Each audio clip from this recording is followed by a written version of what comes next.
Hello guys, this is Anirudh. This is our second video in the Finance with Python series, and today we are going to be looking at why you should use an IDE and the different popular IDEs that are available right now. So let's look at what an IDE is. An IDE is an integrated development environment. This is basically a software application that gives you facilities to combine essential tools like a source code editor, compiler, and a debugger all in a single graphical user interface, which can enhance the efficiency of a developer. So there are some advantages of using an IDE over a conventional IDLE platform. This isn't with respect to Python alone. So you get a streamlined workflow. So IDs can consolidate various development tasks, allowing the developers to, write, compile, and debug all of the code in one place, which simplifies the development process and reduces the time spent switching between different tools. You can enhance productivity. So features such as syntax highlighting, code completion, error detection help developers write code more efficiently with fewer mistakes. Built-in tools. So IDs often include version control systems, build automation tools, testing frameworks, making it easier to manage code changes and automate repetitive tasks. Immediate feedback is another advantage. So continuous parsing of code allows for instant feedback on syntax errors, enabling quicker debugging. So let's look at the different popular IDEs that are available in the market right now for Python. PyCharm is one of the most prominent IDs that are available right now, and a lot of people or a lot of developers use PyCharm. So some features of PyCharm are advanced code navigation and refactoring, integrated debugger and test runner, extensive plugin ecosystem, version control integration, and it supports many web frameworks like Django and Flask. So let me just launch up PyCharm.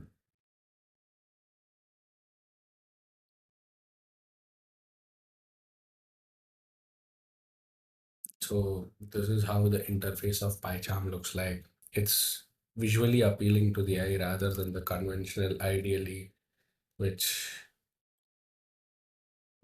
is very plain and you don't have certain important features like auto code completion. And if you make a mistake, you wouldn't know and you would have to go through all the lines of code one by one.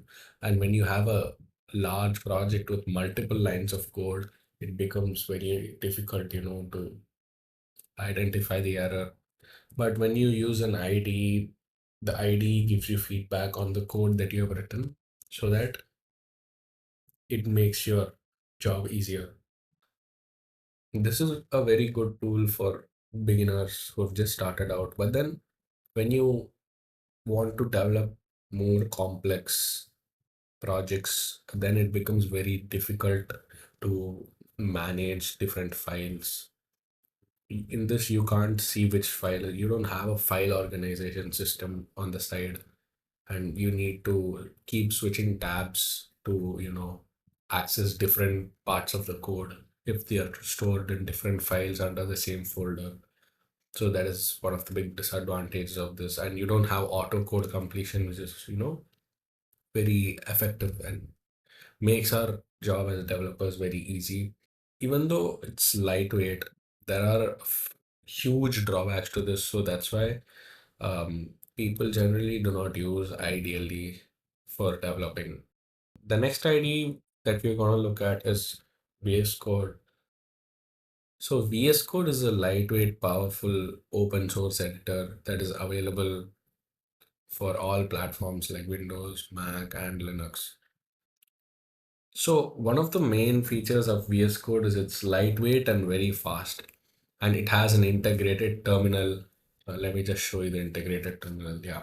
So this is the integrated terminal that VS Code comes up with. So you can write all of your code here and execute it right over here, and you'll get the output here. It has IntelliSense for code completion, debugging capabilities, VS Code has a lot of extensions that can also help with development. So in relation to finance, let's just check the different extensions that are available. Just type finance and check it out. So this is a tool that gives you the right environment as a finance data analyst. So you might have to visualize a lot of, plots so that you can derive insights from it. So for all these purposes, these plugins are very useful. And there are a lot more plugins available here. For example, Stonks is another popular plugin that, helps you get stock quotes, charts, and news. So there are a lot of, extensions available in VS Code, and that makes it a very popular platform. So the next ID that we are going to look at is Spider. So let's just look at the features of Spider. So Spider, the Python ID that scientists and data analysts deserve. So this is the type of ID that can carry out a lot of scientific calculations, and data analysts find this ID very useful because you have a debugger, a variable explorer. So all the variables that you're going to be using in your file are going to be available in this. There is also a section to visualize the plots that you're going to be using. So plotting is a major part of an analyst job. So let me just give you some features about Spider. It has an integrated IPython console for interactive coding. In ideally, I had showed you the different modes that you have, the interactive mode and the script mode. So in Spider, what Spider does is you have the interactive mode over here and the script mode over here side by side. So that is a very useful thing to have. So it supports scientific libraries like NumPy, SciPy, and Matplotlib that are used by analysts and scientists extensively. This is also a free and open source platform. So now let's just look at how much RAM or memory all these IDs use on your PC. So I'm going to just open up Task Manager and yeah, PyCharm by far is the heavyweight ID. It uses a lot of memory, and right now it's at almost 1 GB, but at times it goes up to 2.5 GB as well. So if you have a 4 GB memory laptop, then it becomes difficult to run PyCharm on it because at times it will get laggy and it's very frustrating. So I would suggest you to look at alternatives like VS Code or Spider, so that these are a bit light on your RAM, 700, 800 MB, maximum 1 GB. So you can run these applications very efficiently without any lags. So my personal favorite IDE is called as Google Colab. And Google Colab is essentially a cloud-based wrapper over Jupyter Notebook. And this is my personal favorite because in this, the files that you develop, the files that you save are directly integrated into Google Drive. Some key features of Google Colab are the fact that you get free GPUs and TPUs for training deep learning models, which is a great plus point. And if you have to perform a lot of heavy scientific calculations, then the access to GPUs and TPUs is very useful, and you get a lot of RAM and disk memory at your disposal. And collaboration is also possible with Google Colab. So you can share this Google Colab file to many users. So you can just go here. So you can just go here, type the email in. You can say anyone with the link and just put them as an editor so they can also edit the file along with you. So collaboration and free access to GPUs and TPUs is a great advantage of Google Colab. And a lot of Python libraries are pre-installed in Google Colab, and it reduces the need for manual installation. And Google Colab is built especially for data science and machine learning purposes, just like Spider. But I would definitely recommend Google Colab rather than Spider because it gives you access to a lot of GPU memory, RAM, and disk space. So this is not possible in any other IDE that you run. This is a cloud-based IDE, and even if something crashes, nothing happens to your computer. So if it crashes, you can just connect to another Google's backend PC. So when you connect to a runtime host, there are many options.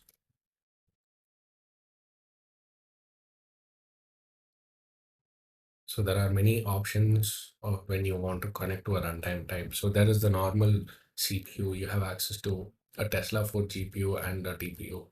So my favorite and personal choice has always been Google Colab because it gives you access to GPUs and TPUs. But other than Google Colab, if you have a lot of files and each file is in a different language. So let's say you're building a web application. So you'll have a HTML, CSS, JavaScript files, and then you'll also have, let's say, a backend in Flask. Then VS Code is the best because it gives you an environment where you can integrate different programming languages in the same file system. So that is a big plus point of VS Code. Now let's just look at some comparisons. So this is the free edition and this is the paid edition. So PyCharm gives you just access to Python, Dart. You cannot develop applications in JavaScript or CSS. So when you want to build a web application, you have to go for the paid PyCharm version, or it's just not possible for you to develop web applications. So the free does not support Jupyter Notebook or any of these frameworks. So you can just look at the differences between the free and paid version.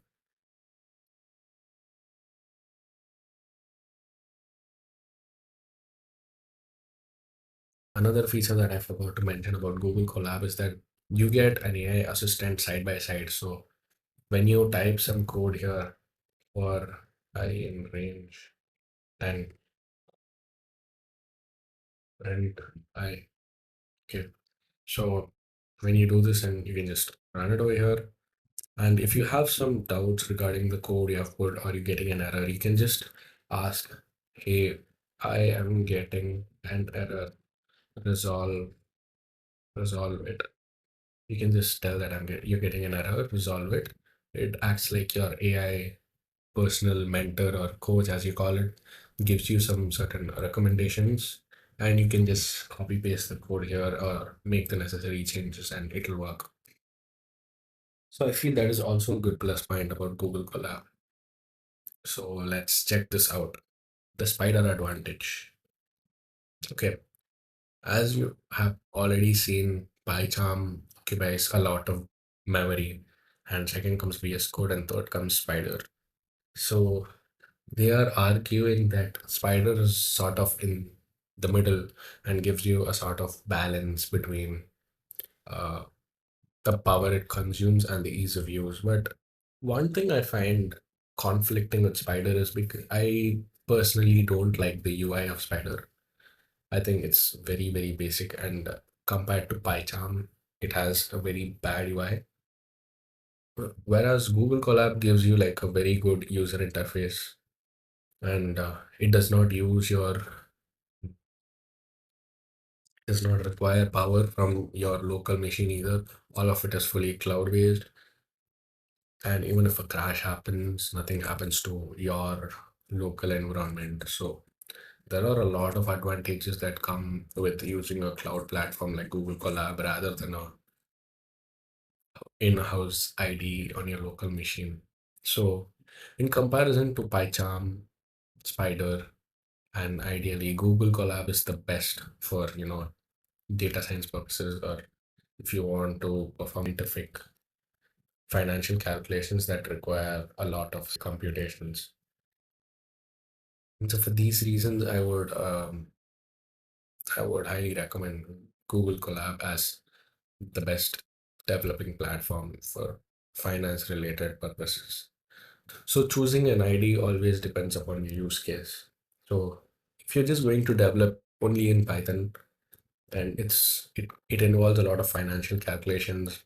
If you want to train a model and you want access to GPUs and TPUs, then Google Colab is the best application out there. Whereas if you want to build an application that is cross language, as in you need to use a lot of languages for it. Let's say a web application, you need HTML, CSS, and JavaScript, and a Python backend using Flask. Then you can use VS Code because it's lightweight, it gives you a lot of plugins as well. So that's all for this video, and we had looked at the different IDs that are available and the most popular ones, their advantages, disadvantages, pros and cons, and which ID to use for what use case. Thank you.